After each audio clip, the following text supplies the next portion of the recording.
Notice this is the sales table default output. I want to get this output like this.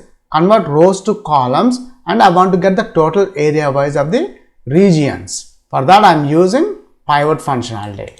First let's execute the default table. This is the default table. Now let's write the query. Select region. This is select region product A. Product A. We have more than one product now, so that's why I'm adding in the square brackets as total amount. Let's add the total product A comma. Instead of writing the same thing, copy this one, paste here. Let's change from A to B, and this is also B.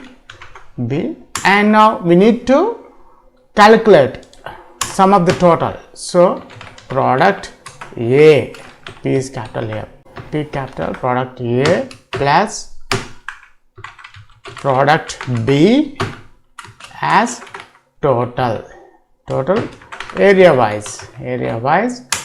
From here I am adding select region, column names I am adding product amount from sales table as pivot data.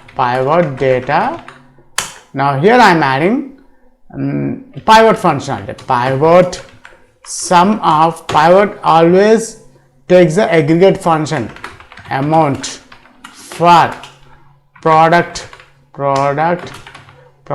in product. What is product? Is a column name. In what we have, product A and product B also is there, no? So let's add the product B.